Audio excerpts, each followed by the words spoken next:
طاعة الله.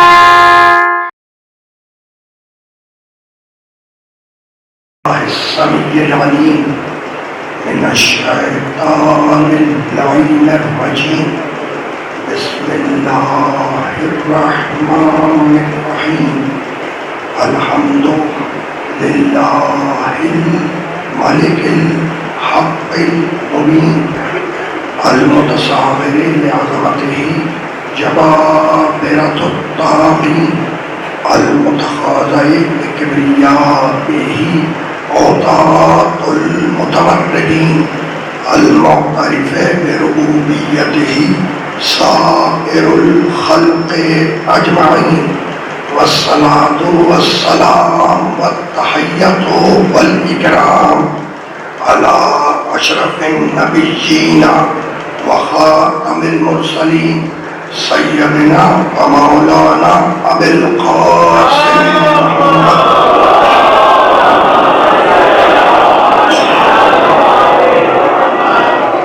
وأهل بيته الطيبين الطاهرين المعصومين المظلومين.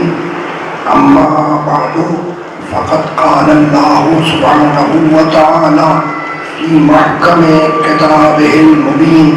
بسم الله الرحمن الرحيم. شرع لكم من الدين ما وصى به نوحا والذي أوحينا إليك وما وصينا به إبراهيم وموسى وعيسى أن أقيموا الدين ولا تتفرقوا فيه. صلوات.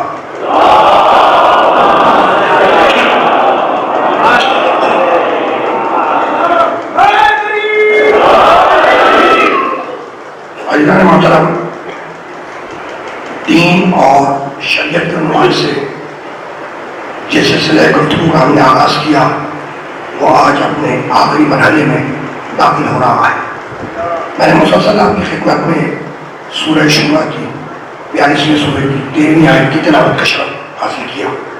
ارشاد ہوا شرع لکم من الدین، اللہ نے دین میں کچھ شریعتیں معین کی، ما وصى به نوحا، جس کی وصیت نوح سے کی، والذی اوحینا الیک، اور میرے محمد وہ شریعت جو وصیت کے ذریعے نوح کو دی وہی شریعت وحی کے ذریعے تجھے دی، وما وصینا به ابراہیم وموسیٰ وعیسیٰ، اور وہی شریعت ہم نے ابراہیم کو دی، موسیٰ کو دی، عیسیٰ کو دی، اور یہ کہہ کے دی کہ ان اقیموا الدین ولا تتفرقوا فیہ، دین کو قائم رکھو، تفرقہ نہ کرو۔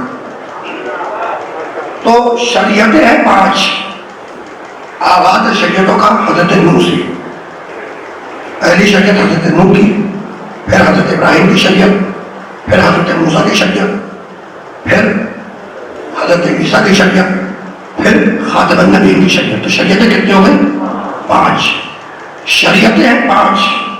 اور عجیب بات یہ ہے کہ ان 5 شریعتوں میں 5 وہ اصول ہیں جو کامن ہیں، یعنی 5 الگ الگ شریعتیں بھیجی، شریعت نوح، شریعت ابراہیم، شریعت موسیٰ، شریعت عیسیٰ اور شریعت خاتم النبیین۔ لیکن ان 5 شریعتوں میں 5 وہ اصول ہیں جو کامن ہیں، جو کبھی تبدیل نہیں ہوئے۔ وہ اصول کیا ہیں؟ دین، عقل، جان، مال اور عزت۔ یہ 5 وہ اصول ہیں جو ان 5 شریعتوں میں کامن ہیں، بدلے نہیں گئے۔ یہ بات پہنچی؟ پھر سنو بھائی، 5 اگر الگ الگ شریعتیں ہیں نا، شریعت نوح، شریعت ابراہیم، شریعت موسیٰ، شریعت عیسیٰ اور خاتم النبیین کی شریعت، الگ الگ شریعتیں، لیکن 5 وہ اصول ہیں جو 5 شریعتوں میں کامن ہیں۔ وہ کہلاتے ہیں اصول 5۔ کہلاتے ہیں اصول 5۔ کیا ہے وہ اصول؟ دین، عقل، جان، مال اور عزت۔ یہ وہ 5 اصول ہیں جو 5 شریعتوں میں کامن ہیں۔ پہلا اصول دین، جو دین پہ حملہ کرے وہ مجرم ہے، جو دین پہ حملہ کرے وہ مجرم ہے، اس لیے مرتد کی سزا موت ہے۔ دوسرا اصول عقل، جو عقل پہ حملہ کرے مجرم ہے، اس لیے ساری منشیات حرام ہے۔ مجھے معلوم ہے کہ تھوڑی سی مشکل بات ہے، اور میں بار بار کہتا رہا ہوں کہ مشکل باتیں آپ سے نہیں کروں تو کیسے کروں، ہے نا؟ مشکل باتیں مشکل کشا کے ماننے والوں سے نہ کرے، باب مدینہ العلم کے ماننے والوں سے نہ کرے، تو کیا ابو جہل کے ماننے والوں سے کرے؟ تو پہلا اصول تھی جو دین پانچوں شریعتوں کا، یعنی پانچوں شریعتوں میں یہ اصول کامن ہے۔ پہلا اصول تھی جو دین پہ حملہ کرے مجرم ہے، اس لیے مرتد کی سزا موت ہے۔ دوسرا اصول عقل، جو عقل پہ حملہ کرے مجرم ہے، اس لیے ساری منشیات حرام ہے، تین عقل۔ تیسرا جان، جو جان پہ حملہ کرے مجرم ہے، اس لیے خون کا بدلہ خون ہے۔ تیسرا اصول مال، جو مال پہ حملہ کرے مجرم ہے، اس لیے ڈاکو مجرم، چور مجرم۔ پہنچی بات۔ پانچواں اصول عزت، جو عزت پہ حملہ کرے پانچوں شریعتوں کا مجرم ہے، حرمت انسانی کی پابندی حرام ہے۔ ٹھیک، تو یہ وہ پانچ اصول ہیں جو پانچوں شریعتوں میں کامن ہے۔ ٹھیک، دین، عقل، جان، مال اور عزت، ٹھیک ہے نا؟ اب سمجھو، خدا نہ خواستہ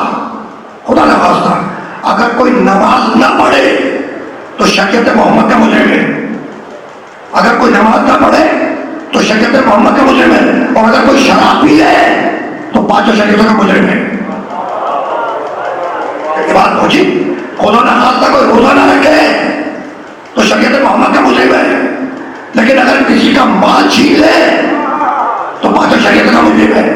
اب مال چھینے یا غصب کرے، یہ بات پہنچ رہی ہے؟ اگر خدا نہ خواستہ کوئی زکات نہ دے شریعت محمد کا مجرم ہے نا؟ لیکن اگر حرمت انسانی کی پابندی کرے تو پانچوں شریعتوں کا مجرم ہے نا؟ اب ان پانچوں اصول کی روشنی میں کردار یزید کو دیکھو۔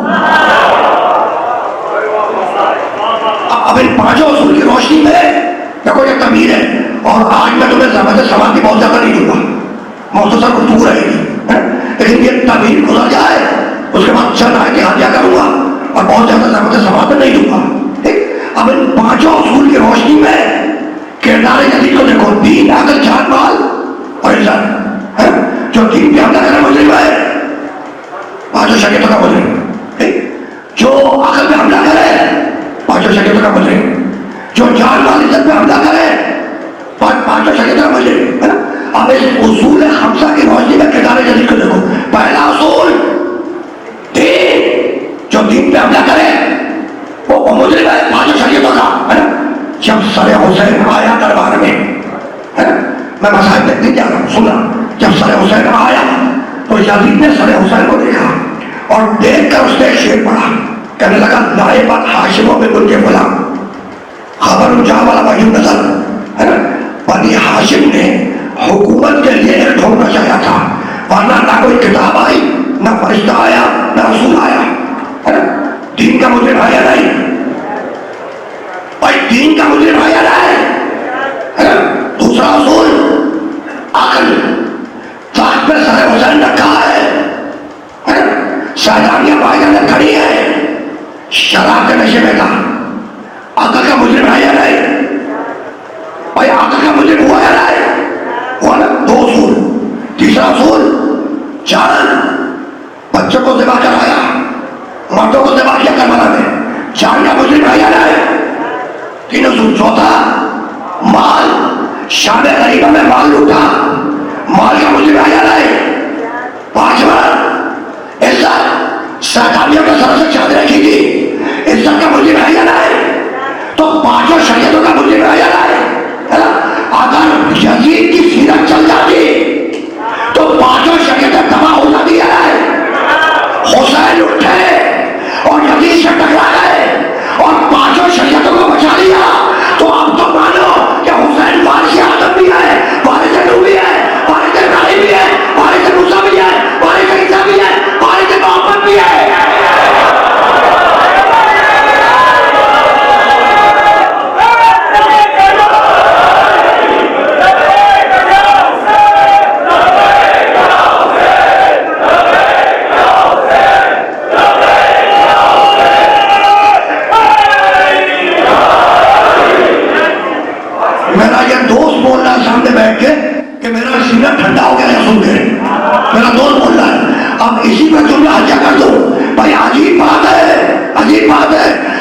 سینہ تم اپنا پیٹتے ہو، اس کی چوٹ یقین کے سینے میں بڑھتی ہے.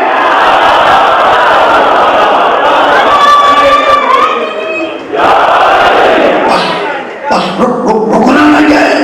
اللہ نے دین و شریعت بھیجا، اللہ نے دین و شریعت بھیجا، اور خود آواز دی سورہ ملک میں. دیکھو قادر علی کل شیء، یہ اللہ ہر جگہ قدرت رکھتا ہے. سورہ ملک اس کی ابتدائی آیت ہے. بسم اللہ الرحمن الرحیم. تبارک الذی بیدہ الملک وهو على كل شيء قدیر الذی خلق الموت والحیات لیبلوکم ایکم احسن عملا. مبارک ہے وہ اللہ، بابرکت ہے وہ اللہ جس کے قبضہ قدرت میں ساری دنیا کا کنٹرول ہے، جس کے قبضہ قدرت میں ساری دنیا کا کنٹرول ہے. تو مبارک ہے وہ اللہ. مبارک بنا ہے بروک سے، مبارک بنا ہے بروک سے. اور مبارک کے معنی ہے جو دائمی ہو، جو فور ایور ہو، جس میں دوام ہو، اسے کہتے ہیں مبارک. آپ کہتے ہیں نا جناب برکت اڑ گئی، محاورے میں کہتے ہیں جناب برکت اڑ گئی، تو کیا اڑ گئی؟ خیر کا دوام اڑ گیا. یہ پہنچی بات ہے نا. تو اب اللہ کیا ہے؟ اللہ مبارک. پھر سورہ صاد میں آواز دی کتاب انزلناہ الیک مبارک. سنا کہ جو ہم نے قرآن نازل کیا یہ قرآن بھی مبارک ہے. اللہ مبارک، اللہ کا قرآن مبارک. پھر سورہ دخان میں آواز دی انا انزلناہ فی لیلۃ مبارکہ. سنا جس رات میں ہم نے قرآن نازل کیا وہ رات شب قدر میں مبارک. تو اللہ مبارک، اللہ کا قرآن مبارک. جس رات میں قرآن ہے شب قدر مبارک. تو جس کے دل پہ مبارک قرآن آئے کیا وہ تم جیسا ہوگا؟ کہنا سنتے والی بات. تو دیکھتے جاؤ اللہ مبارک، اللہ کا قرآن مبارک. جس رات میں قرآن نازل ہوا شب قدر مبارک. اچھا تو یہ مبارک قرآن کس کے دل میں آیا؟ سورہ نور میں آواز دی اللہ نور السماوات والارض مثل نورہ کمشکاۃ فیہا مصباح المصباح فی زجاجۃ الزجاجۃ کأنہا کوکب دری یوقد من شجرۃ مبارکۃ زیتونۃ لا شرقیۃ ولا غربیہ یکاد زیتها یضیء ولو لم تمسسہ نار نور علی نور. سنا توحید کے چراغ کو جو تیل مل رہا ہے وہ مبارک شجر سے مل رہا ہے. اللہ مبارک، اللہ کا قرآن مبارک، شب قدر مبارک. جس کے دل کا قرآن نازل ہوا محمد مصطفیٰ مبارک. جملہ میں نے کیا کہا کہ توحید کے چراغ کو جو تیل مل رہا ہے وہ مبارک شجر سے مل رہا ہے. اس مبارک شجر کو کہاں تلاش کرے؟ تو آیت نے خود بتایا نور علی نور. بھائی نور کے اوپر نور ہے. کیا فتح مکہ کا دل اپنی سمجھ میں نہیں آیا؟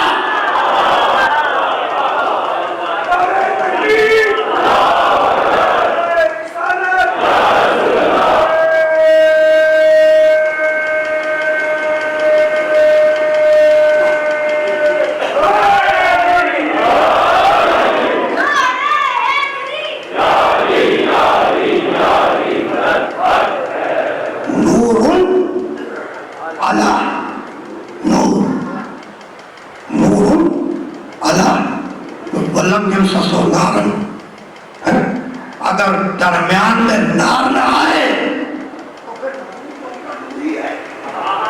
بہت توجہ رکھنا. تو اللہ مبارک، اللہ کا قرآن مبارک، شب قدر مبارک، محمد مصطفیٰ مبارک. اور پھر آواز دی انا اول بیت وضع للناس للذی ببکۃ مبارکا. سنو سب سے پہلا بیت بیت اللہ جو ہم نے وضع کیا مبارکن مبارک ہے. تو زمین پر کعبہ مبارک ہے. اور بنی اسرائیل کی ابتدائی آیت سبحان الذی اسری بعبدہ لیلا من المسجد الحرام الی المسجد الاقصی الذی بارکنا حولہ. بے عیب ہے وہ اللہ جو لے کے گیا اپنے اب محمد کو معراج کی شب میں ایسی جگہ جو مبارک ہی مبارک تھی، ایسی جگہ جو مبارک ہی مبارک تھی. تو زمین پر کعبہ مبارک، آسمان پر عرش مبارک. ابھی آیت پڑھ کے گزرا ہوں، ابھی آیت پڑھ گئے انا انزلناہ فی لیلۃ مبارکہ. جس رات میں ہم نے قرآن نازل کیا وہ رات شب قدر مبارک ہے.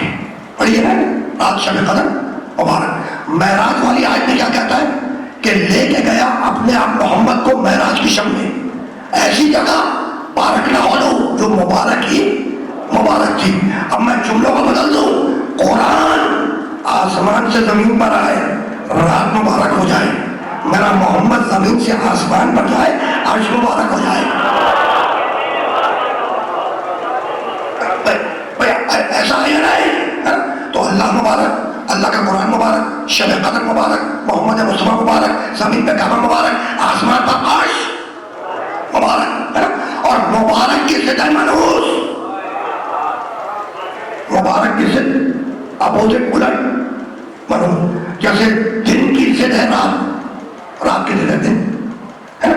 یہ دن اور رات ایک دوسرے کی ضد ہے, ایک ساتھ جمع نہیں ہو سکتے. اسی طریقے سے مبارک کی ضد ہے منحوس, منحوس کی ضد ہے مبارک. یہ مبارک اور منحوس ایک ساتھ جمع نہیں ہو سکتے. تو اللہ مبارک مقابلے پہ جھوٹے خود منحوس. محمد مصطفیٰ مبارک مقابلے پہ جھوٹی نبوتوں کا دعویٰ کرنے والے منحوس. قرآن مبارک مقابلے پہ بندوں کی لکھی ہوئی کتابیں منحوس. کعبہ مبارک مقابلے میں بندوں کے بنائے ہوئے گھر منحوس. اب کعبے میں پیدا ہونے والا مبارک اور مقابلے پہ مکوں کے چوراہوں پہ پیدا ہونے والے منحوس.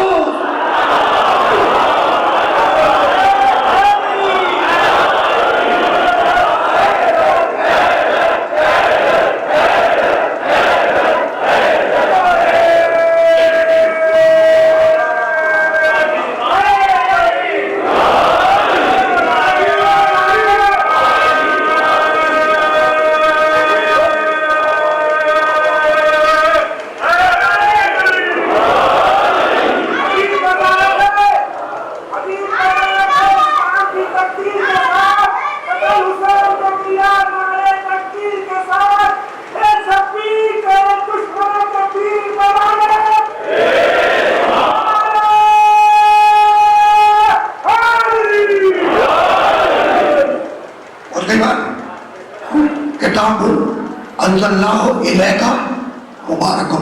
سنو, کہ جو ہم نے قرآن نازل کیا یہ قرآن مبارک ہے. تو قرآن مبارک, پھر آواز دی قاف والقرآن المجید, یہ قرآن مجید ہے. قرآن مبارک, قرآن مجید. پھر آگے بڑھ کر آواز دی انہ لقرآن کریم. سنا, یہ قرآن کریم ہے. تو قرآن مبارک, قرآن مجید, قرآن کریم. پھر آگے بڑھ کر آواز دی فمن حاجک فیہ من بعد ما جاءک من العلم. سنا, یہ قرآن علم ہے, یہ قرآن علم ہے. تو قرآن مبارک, قرآن مجید, قرآن کریم, قرآن علم. اور پھر سورہ نحل میں آواز دی نزلنا علیک الکتاب تبیانا لکل شیء. سنا, ہم نے کائنات کا سارا علم اس قرآن میں لکھ دیا. ہم نے کائنات کا سارا علم اس قرآن میں لکھ دیا. تو کائنات کا سارا علم قرآن میں. اور اب میرا محمد وعلمک ما لم تکن تعلم, میرے حبیب اس کائنات میں جو کچھ تھا وہ ہم نے تیرے اندر سمیٹ دیا. تو کائنات کا سارا علم قرآن میں, اور کائنات کا سارا علم میرے محمد میں. اور کائنات کا سارا علم قرآن میں, اور کائنات کا سارا علم میرے محمد میں. مالک محمد کے علاوہ کوئی اور بھی ہے جس کے پاس کائنات کا سارا علم ہو, کتاب کا سارا علم ہو, سارا کچھ پتہ ہو؟ کہ جاؤ جا کے آئے پڑھو سورہ رات 13واں سورہ. وَيَقُولُ الَّذِينَ كَفَرُوا لَسْتَ مُرْسَلًا قُلْ كَفَىٰ بِاللَّهِ شَهِيدًا بَيْنِي وَبَيْنَكُمْ وَمَنْ عِندَهُ عِلْمُ الْكِتَابِ. کافر کہتے ہیں اور کہتے رہیں گے کہ تو رسول نہیں ہے. قل, میرے محمد سے کہہ دے کہ میری رسالت کی گواہی کے لیے دو کافی ہیں, ایک اللہ اور دوسرے وہ من جس کے پاس کتاب کا پورا علم ہے.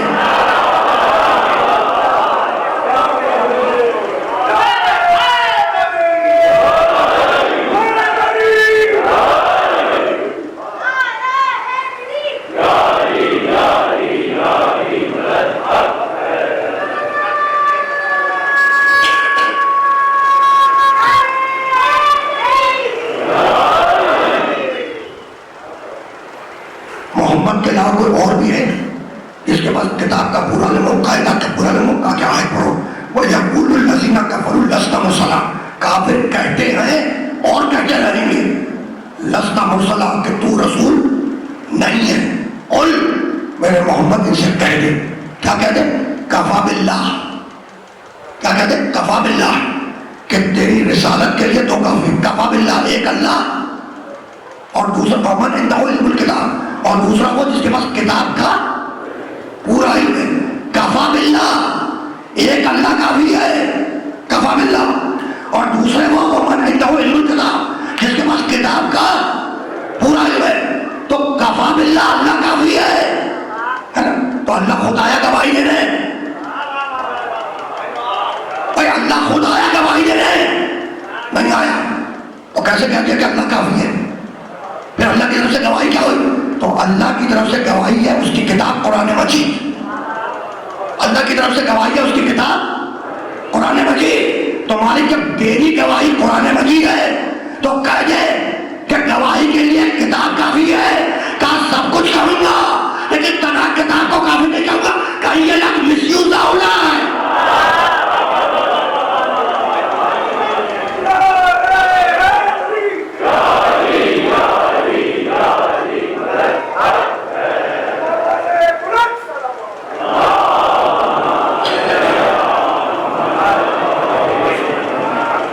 پچھلی تقریروں میں میرے دائرے جانب پہ اس طرف ایک دوست آ کے روز بیٹھا تھا، آج نظر نہیں آیا، اور آپ سمجھ جائیں گے وہ روزانہ علی ولی اللہ کا نعرہ لگا رہا تھا تقریباً روز۔ اچھا وہ انہوں نے ادھر سے اشارہ کیا اور ہاتھ بھی ہلا دیا، بتا دیا کہ میں ہوں موجود،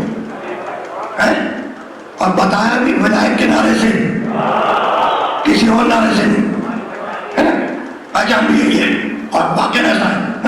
تو کسی کے ذریعے پیغام ایک میرے پاس آیا تھا، میں نے ایک تقریر کی تھی، پوری تقریر کی تھی انما ولیکم اللہ پر، ولایت کے اوپر، تو مجھے پیغام کسی نے دیا تھا میرے قریبی میں کہ اس دوست نے کہا کہ مجھے سب سمجھ میں آ گیا لیکن یہ مہدی کی ولایت سمجھ میں نہیں آئی۔ اگرچہ کہ میں نے اسی تقریر میں کہا تھا، میرے بزرگ گواہی دیں گے آپ کے اس میں نے اسی تقریر میں کہا تھا کہ اب جہاں تک نسل فاطمہ میں امامت جائے ولایت ساتھ میں جائے، یہ جملہ میں نے کہا تھا، ہے نا؟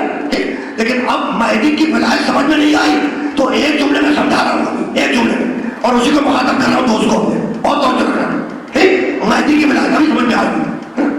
کافر کہتے ہیں اور کہتے رہیں گے، یقول صیغہ مضارع ہے جو حال اور مستقبل دونوں پہ اپلیکیبل ہوتا ہے۔ یقول صیغہ مضارع ہے، حال کے لیے اور مستقبل کے لیے، دونوں کے لیے استعمال ہوتا ہے نا؟ تو رسالت محمد کے دو گواہ، اب اللہ کی طرف سے گواہی ہے قرآن، ہے نا؟ دوسرا کون گواہ؟ علی، ہے نا؟ تو جب علی گواہ ہے تو نام لے جائے،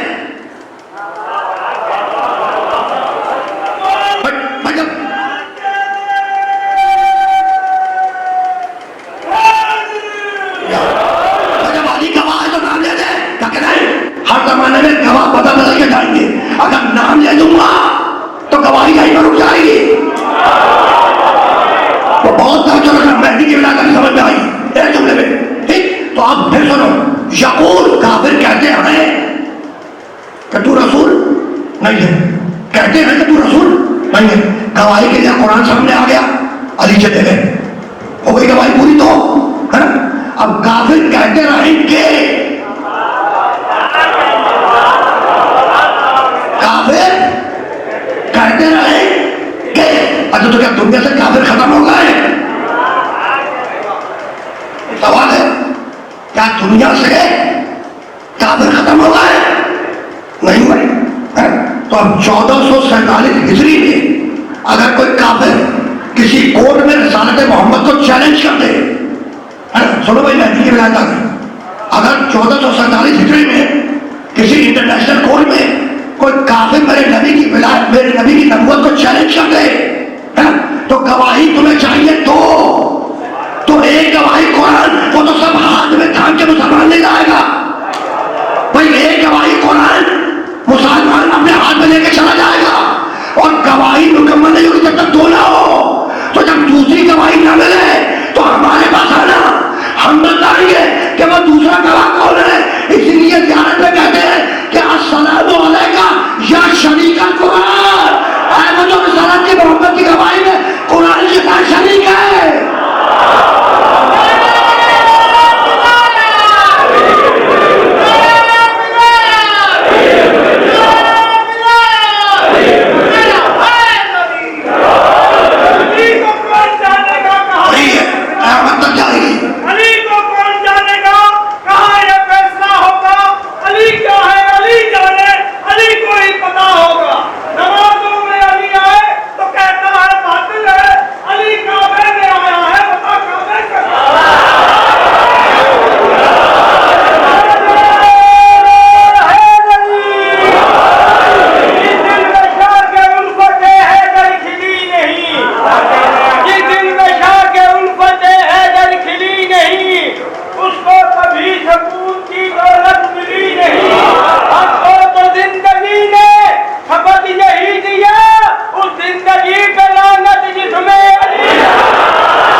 یہ تو زندگی کی بات کر رہے ہیں, اس موت پہ بھی جانا جس میں آ گیا.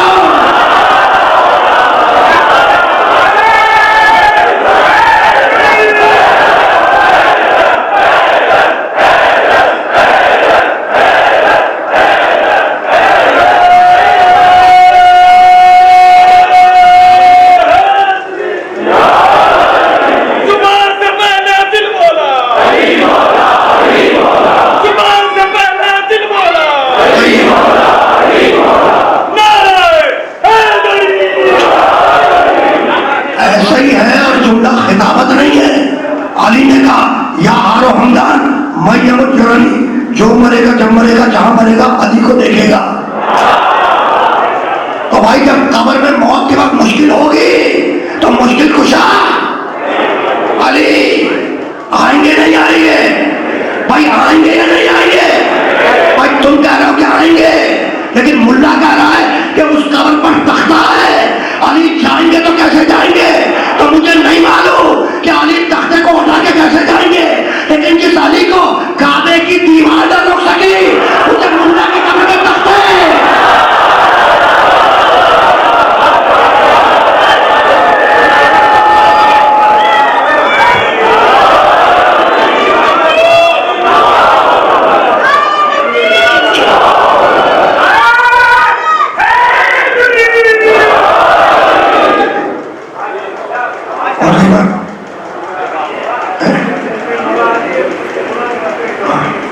ایسا ہی ہے, بالکل ایسا ہی ہے, بالکل ایسا ہی ہے.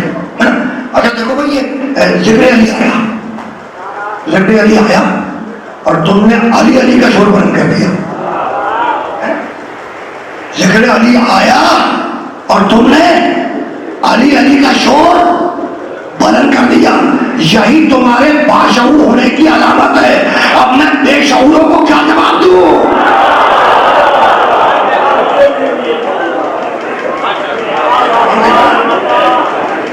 یہ بات پہنچی نہیں پہنچی, ذرا سا اور آسان کر دو. ایک قدم میرے ایجنڈے پہ نہیں تھی, لیکن تم نے پہنچا دیا یہاں تک. تو سنتے جاؤ, ذرا سا ایک قدم اور آگے بڑھ جاؤ. کہتے ہیں کہ بھائی یہ ادھر علی کا ذکر آیا اور علی علی کے نعرے حیدری, سبحان اللہ, واہ واہ کیا کہنے, نعرے تکبیر, نعرے رسالت, نعرے حیدری. ادھر علی کا ذکر آیا اور یہ علی کے چاہنے والے علی علی کا شور بلند کر دیتے ہیں, ہے نا. جوش میں آ کر ذکر علی سن کر جوش میں آ کر علی علی کا شور بلند کرتے ہیں. تو بھائی جوش میں آ کر علی علی کا شور وہی بلند کرے گا جو باہوش ہو. اب میں بے ہوشوں کو کیا جواب دوں؟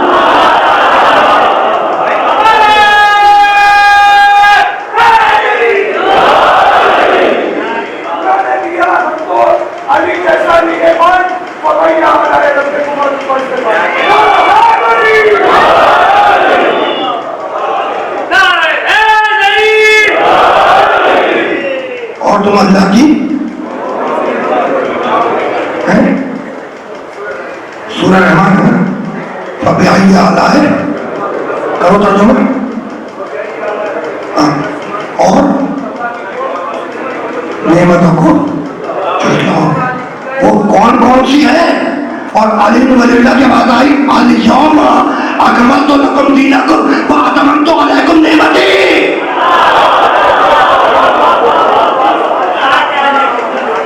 اب آ جائیں وہیں تک. بس گفتگو اور طویل نہیں ہوگی، میں کہہ چکا تھا، لیکن اب میں واپس آ رہا ہوں، واپس وہیں پہ. قرآن مبارک، قرآن مجید، قرآن کریم، قرآن علم، یہاں تک تو ہے جناب. اور ساری کائنات کا علم ہم نے قرآن میں لکھ لیا. سارا علم ہم نے قرآن میں لکھ دیا. وہ علامہ کا بالغ تعلم. اور ابھی اس کائنات میں جو کچھ تھا وہ تیرے اندر سمیٹ دیا. مالک کوئی اور بھی ہے؟ کوئی اور بھی ہے جس کے پاس کتاب کا کائنات کا پورا علم کا؟ کیا ہے پڑھو. وَيَقُولُ الَّذِينَ كَفَرُوا لَسْتَ مُرْسَلًا قُلْ كَفَىٰ بِاللَّهِ شَهِيدًا بَيْنِي وَبَيْنَكُمْ وَمَنْ عِندَهُ عِلْمُ الْكِتَابِ. کافر کہتے ہیں اور کہتے ہیں کہ تو رسول نہیں ہے. ان سے کہہ دے کہ میری رسالت کی گواہی کے لیے دو کافی ہیں، ایک اللہ اور دوسرے وہ من جس کے پاس کتاب کا پورا علم ہے. تو کوئی من ہے جس کے پاس کتاب کا پورا علم ہے. بھائی ایک من ہے جس کے پاس کتاب کا پورا علم ہے. مالک سمجھ میں نہیں آیا کہ یہ من کون ہے. کہنا پڑھو سورہ مریم. لا یملک الشفاعۃ، قیامت کے روز تمہیں کوئی نہیں بخشوائے گا. آیت ہے لا یملک الشفاعۃ، قیامت کے روز تمہیں کوئی لا یملک الشفاعۃ، قیامت کے روز تمہیں کوئی نہیں بخشوائے گا. ہم تو سمجھ رہے تھے بخشش ہو جائے گی. آپ بھی اسی انتظار میں تھے تو گھبرا گئے نا. کیا ہے تو کہیے لا یملک الشفاعۃ، قیامت کے روز کوئی نہیں بخشوائے گا. خدا کی قسم اگر آیت شریف میں رک جاتی تو ہم گھبرا جاتے. آیت رکی نہیں. من اتخذ عند الرحمن عہدا، کہا بھائی ایک من ہے جس نے تیری بخشش کا وعدہ ہم سے پہلے لے لیا. تو ایک من ہے جس کے پاس کتاب کا پورا ہے، ایک من ہے جو قیامت کے روز بخشوائے گا. مالک اب بھی یہ من سمجھ میں نہیں آیا. کل کا آیت پڑھو وَخَشَعَتِ الْأَصْوَاتُ لِلرَّحْمَٰنِ. رحمان کی پیشی میں سب کی آوازیں بند ہوگی، سب کی آوازیں کام رہی ہوں گی. رحمان کی آواز پر سب کی آوازیں دب جائیں گی. ہلکی سی سرسراہٹ ہوگی اور سب اس آواز کی طرف دوڑیں گے. اب کس کی مجال ہے کہ روز محشر بولے؟ نہیں، سب کے زمانے کام رہے ہوں گے. اللہ من اذن له الرحمن ورضی له القول. بس قیامت کے روز وہ من بولے گا جس کے بولنے پہ اللہ راضی ہوگا. تو ایک من ہے جس کے پاس کتاب کا پورا ہے، ایک من ہے جو قیامت کا روز بچوائے گا، ایک من ہے جس کے بولنے پہ اللہ راضی ہوگا. مالک اب بھی یہ من سمجھ میں نہیں آیا. کہ لگا پڑھو سورہ حدید وَلَيَعْلَمَ اللَّهُ مَن يَنْصُرُهُ وَرُسُلُهُ بِالْغَيْبِ. ایک من ہے جو غیب میں بیٹھ کر اللہ کی بھی مدد کرتا ہے، اس کے رسولوں کی مدد کرتا ہے. مالک اب بھی یہ من سمجھ میں نہیں آیا. کہنے لگا آیت پڑھو وَمِنَ النَّاسِ مَن يَشْرِي نَفْسَهُ ابْتِغَاءَ مَرْضَاتِ اللَّهِ. ایک من ہے جو بستر پر لیٹ کر نفس کو بیچتا ہے، مرضی کو خریدتا ہے.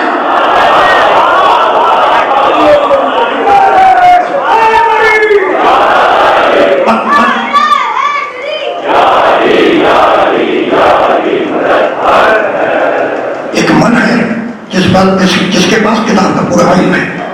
ایک من ہے جو نفس کو بیچتا ہے، مرضی کو خریدتا ہے. ایک من ہے جو قیامت کے روز شفاعت بخشش کروائے گا. من ہے کیا ہے؟ من. تو اب آپ یہ نہیں سوچیے گا کہ آخر میں یا علی. اب آپ یہ نہیں سوچیے گا کہ آخری تقریر میں من سے کم کی بات ہی نہیں کریں گے. تو سنو، یہ تولنے والا من نہیں ہے، یہ قرآن کا من ہے. اور اگر تم نے قرآن کے اس من کو اپنے من میں بسا لیا تو اللہ تمہارے من کی مرادیں پوری کرے گا.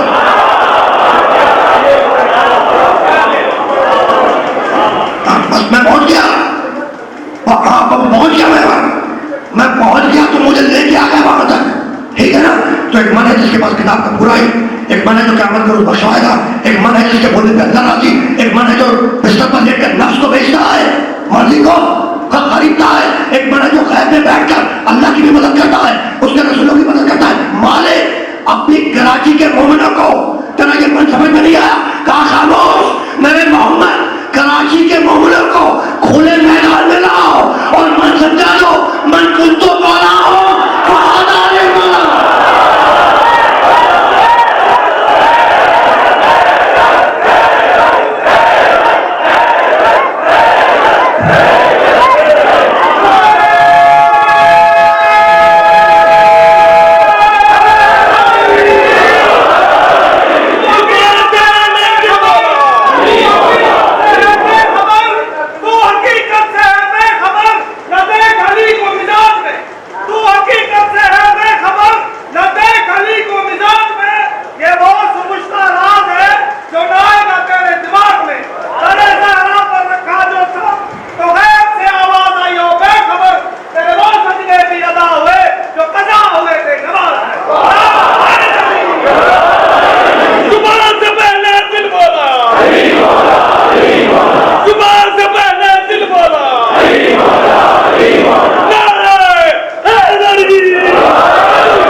میرے محمد مومنین کو کھلے میدان میں لاؤ اور من سمجھا دو، ہاں من کن تو مولا ہو فہذا علی مولا۔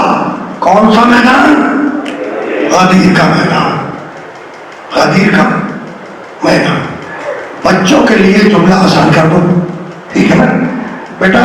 غدیر کا میدان خالق کا فرمان تھا، نزول قرآن تھا، جبرائیل درمیان تھا اور شیطان پریشان تھا۔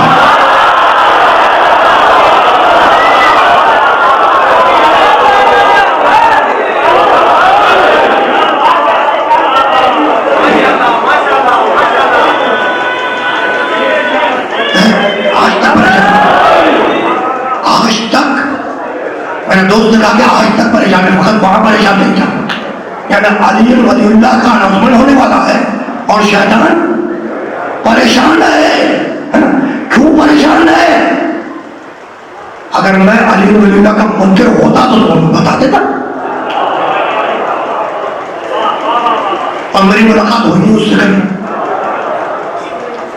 ہے انشاءاللہ۔ ہاں اچھا، جو منکر بنا تھا اس کا بنا۔ اب یہ فرمائش پہ یہ وہ نقطے پڑھنے پڑ رہے ہیں مجھے آج، یہ آج دنوں تک یہ لوگ صبر کر رہے تھے، اگر انہوں نے کہا کہ یہاں وہاں سب بتاتے ہوئے تھا، ہے نا بھائی آواز ٹھیک کر دو، میں تو ویسے ہی تھکا ہوا ہوں، ہے نا؟ اسی لیے یہ وسیلہ ہے میرے اور سامعین کے درمیان، یہ ہماری وسیلہ ہے، اور وسیلے کا بیان ہونا ضروری ہے۔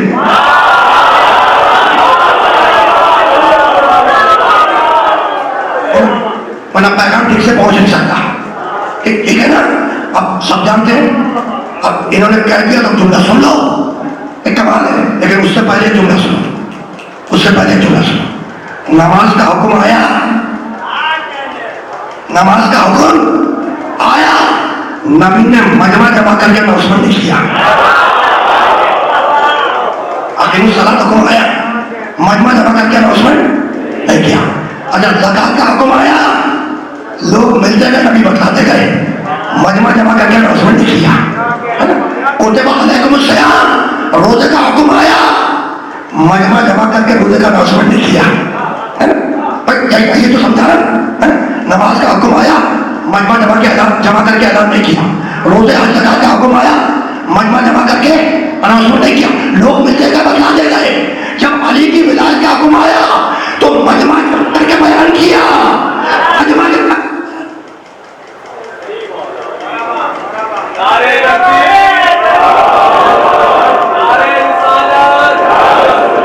یا علی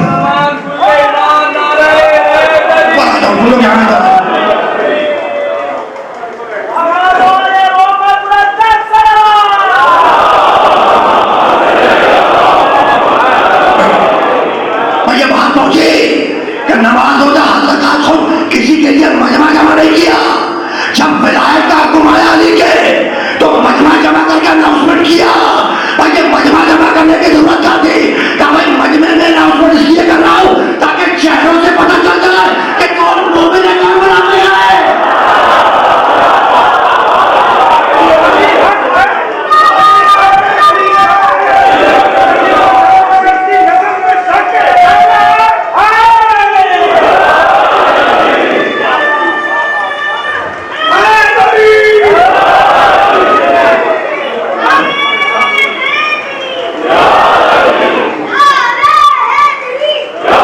آ گئے یہاں تک، ہے نا؟ علی کی ولایت کا اعلان ہوا جب علی کو نبی نے مولا بنا دیا. نہیں، بنا دیا نہیں، بنا دیا نہیں. جب نبی نے علی کی مولایت کا اعلان کر دیا، بنایا نہیں. اچھا جب بنایا نہیں تو پھر کب سے مولا؟ جب بنایا نہیں تو علی کب سے مولا؟ ہے نا؟ تو جب سے نبی نبی تب سے علی ولی. دونوں جملے کی سپورٹ میں روایت ہے میرے پاس، دونوں جملوں کی، ہے نا؟ لیکن ہم وقت کے اس لیے نہیں پڑھ رہے. بالکل خود تو نبی ہے، آدم بین بابت تھے. میں اس وقت بھی نبی تھا جب تمہارا باپ آدم پانی اور مٹی کے درمیان تھا. تمہارا باپ بنا نہیں تھا، میں اس وقت بھی نبی تھا. بھائی تمہارا باپ بنا نہیں تھا، میں اس وقت بھی نبی تھا. تو جب تمہارا باپ مجھ جیسا نہ ہوا تو تم مجھ جیسے کیسے بناؤ گے؟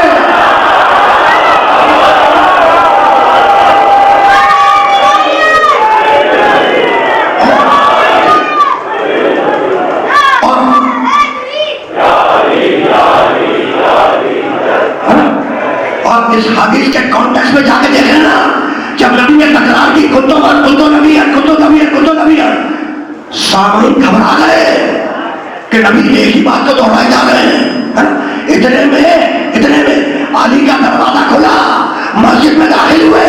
ادھر نبی نے کہا کن تو نبی ہے، ادھر سے آواز آئی کن تو ولی ہے.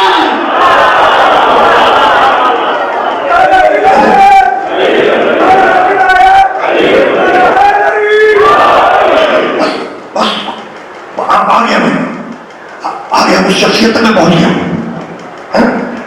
میں پہنچ گیا، ہے نا؟ اور پتھر پڑوا کے اتروں گا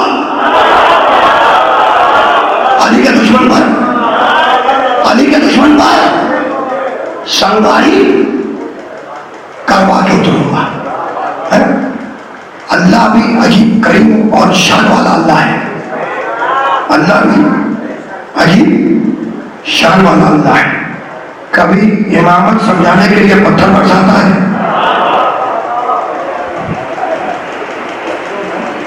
بھائی جیسا چاہے گا ویسا کرے گا، ٹھیک ہے نا؟ اب علی کی ولایت کا اعلان ہو گیا. جب ہو گیا تو ایک شخص آیا، حارث ابن نعمان فیری یا فوری، آیا رسول کے پاس. آ کے کہنے لگا اللہ کے رسول، یہ جو آپ نے علی کو مولا بنایا ہے، جس کا میں محسوس کر علی مولا، یہ تو آپ نے علی کو مولا بنایا ہے، تو یہ اپنی مرضی سے بنایا ہے یا اللہ کا حکم ہے؟ اپنی مرضی سے بنایا یا اللہ کا حکم ہے؟ آیت پہلے آ چکی ہے، یا جو رسول بلغ، آیت پہلے آ چکی ہے کہ ابھی اس پیغام کو پہنچا دو، خطاب کیا ہے. اس کے باوجود کہنا کہ اپنی مرضی سے بنایا یا اللہ کے حکم سے. تو جب زمانے رسول میں قرآن فہمی کا یہ عالم ہو تو بعد رسول تنہا قرآن کافی کیسے ہو جائے گا؟ تو نہیں ہوگا نا. تو آپ کہنے لگے کہ اللہ کے رسول آپ کی مرضی، تو علی کو مولا بنایا یا اللہ کی مرضی ہے؟ کہا کہ میری تو کوئی مرضی نہیں ہے، میری تو کوئی مرضی نہیں ہے. کہا کہ اچھا تو اللہ نے علی کو مولا بنایا؟ کہا کہ ہاں اللہ نے علی کو مولا بنایا، ٹھیک ہے نا. یہ کہتا ہوا ہوتا نبی کے پاس سے، یہ کہتا ہوا ہوتا کہ پروردگار اگر تو نے علی کو مولا بنایا ہے تو مجھ پر عذاب نازل کر دے. آیت دیکھنا قرآن میں جا کے، مالک اگر تو نے علی کو مولا بنایا ہے تو مجھ پر عذاب نازل کر دے. جب تک نبی سے قریب رہا عذاب سے محفوظ رہا. ادھر نبی سے دور ہوا، آسمان سے پتھر چلا، اس کے سر کو توڑا، اس کے سوار کو توڑا، زمین میں پیوست ہو گیا، ہے نا؟ اور وہ ہلاک ہو گیا. حارث ابن نعمان فوری ہلاک ہو گیا، ہے نا؟ بھائی کمال ہو گیا. اب سنو، کمال ہو گیا، ہے نا؟ نمازی ہے، نمازی ہے نا؟ اور حج کے فوراً بعد کا واقعہ ہے تو حاجی بھی ہے نا؟ تو نمازی بھی ہے، حاجی